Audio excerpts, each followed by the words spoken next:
All right, today we want to talk about divisibility. Now, what do you think of when we use the word divisibility? If your brain is thinking about division, awesome, that's what you should be thinking about. If I want to know what the number 20 is divisible by, for example, I want to know what number goes into 20 with no remainder. 20 is divisible by 5, for example, because 20 divided by 5 is 4, which is a whole number. 20 is also divisible by 4, because 20 divided by 4 is 5, which is also a whole number.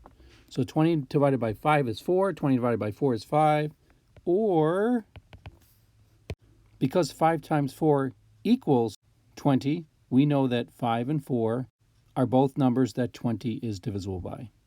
What other numbers is 20 divisible by?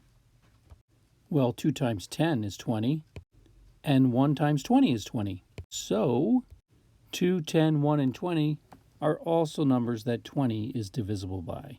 So altogether, 20 is divisible by 4 and 5, 2 and 10, and 1 and 20, because they all go into 20 evenly. What if I want to check and see if a number is divisible by 2? Well, is 15 divisible by 2? No, because 15 divided by 2 is 7.5 or 7.5. That's not a whole number. So 15 is not divisible by 2. What about 40? 40 divided by 2 is equal to 20. That means 2 goes into 40 20 times. Yes, 40 is divisible by 2. Is 23,325 divisible by 2? I don't know how many times 2 goes into 23,325. That's going to be a harder problem to do because 23,325 is so big. What about divisibility by 5? Is 15 divisible by 5? 15 divided by 5 is a whole number. 15 divided by 5 is 3. So yes, it is divisible by 5. Is 40 divisible by 5? We'll have to divide and see. 40 divided by 5 is 8, which is a whole number. So yes, 40 is divisible by 5. What about 23,325? Is that divisible by 5? I don't know, because that number is so big. It would really help us if we could have a quick way to find out if numbers like 2 and 5 go into other numbers when they're really big. The bigger our target number is, the harder it is to tell if it's divisible by another number. That's why I'm so glad we have divisibility rules. Woo! Do you want to know if 2 goes into a number? The number must end in 2, 4, 6, 8, or 0. 324 is divisible by 2 because it ends in 4. 15,328 is divisible by 2 because it ends in 8. All even numbers are divisible by 2. This means that all odd numbers, like 23, 7,431, and 957, are not divisible by 2 because they end in odd numbers. Finding divisibility by 3 is a little more difficult. What you have to do is find the sum of the digits of the number. Is 6,321 divisible by 3? Let's add the digits. 6 plus 3 plus 2 plus 1 is equal to 12. Is 12 divisible by 3? Yes. Therefore, the whole number 6,321 is divisible by 3. What about 491? Is that number divisible by 3? 4 plus 9 plus 1 is equal to 14. Is 14 divisible by 3? No. That means 491 is not divisible by 3. What about divisibility by 4? If a number ends in a 2-digit number that is divisible by 4, then the whole number is divisible by 4. Let's look at the number 716.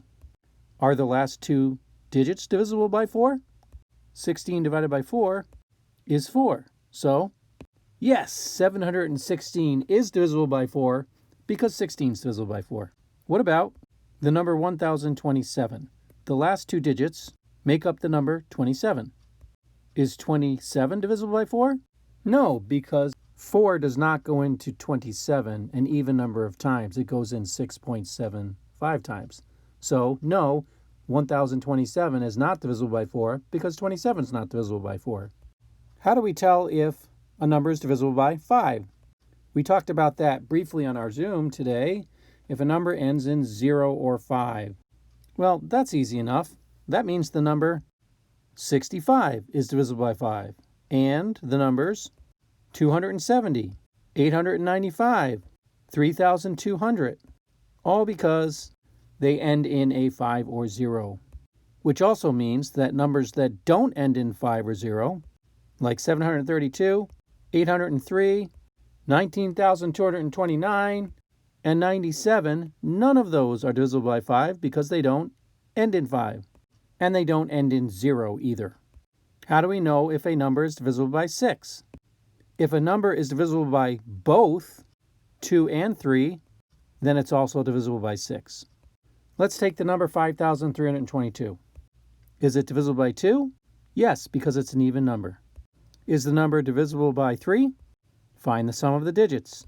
5 plus 3 plus 2 plus 2 is 12. 12 is divisible by 3.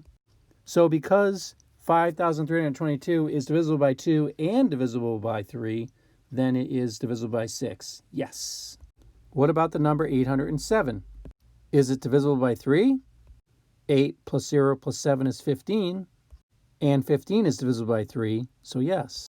Is it divisible by 2? No, because it ends in 7, and that's an odd number. So 807 is not divisible by 6 because it's not divisible by 3 and 2. It's only divisible by 3. How can you tell if a number is divisible by 9? Well, the 9 rule is very similar to the 3 rule. We look at the sum of the digits, and we see if that sum is divisible by 9. Let's take the number 432.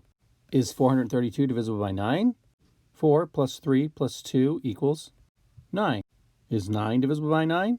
Yes. That means the entire number 432 is also divisible by 9. What about the number 845? Is that number divisible by 9? If we add the digits 8 plus 4 plus 5, we get the number 17. Is 17 divisible by 9? No, because 9 does not go into 17 evenly. It goes into 18 twice, but it does not go into 17. Therefore, 845 is not divisible by 9. Finally, we've got the divisibility by 10 rule. How do we know if 10 goes into another number? How do we know if another number is divisible by 10? Well, if a number ends in 0, we know that number is divisible by 10. So, numbers like 70, 850, 1,210 are all divisible by 10 because they end in zeros. Likewise, if we have numbers that do not end in 0, like 576, 7,802, 301, these are all numbers that are not divisible by 10 because those numbers do not end in 0. So that's an overview of how to use the divisibility rules to see if numbers are divisible by 2, 3, 4, 5, 6, 9, or 10. When you complete your own student examples, you don't need to show all of the work. All in here, you don't need to show all the work, just the numbers that you found. And you'd be typing them into your table, so it'll probably look even neater than this. Having a couple numbers in each box is great for each of your divisibility rules, especially for like divisibility by 5, because you know you can have an example that ends in 5 and one that ends in 0. But if you've only got one number in your boxes, that's okay too. So good luck, and I look forward to seeing your work.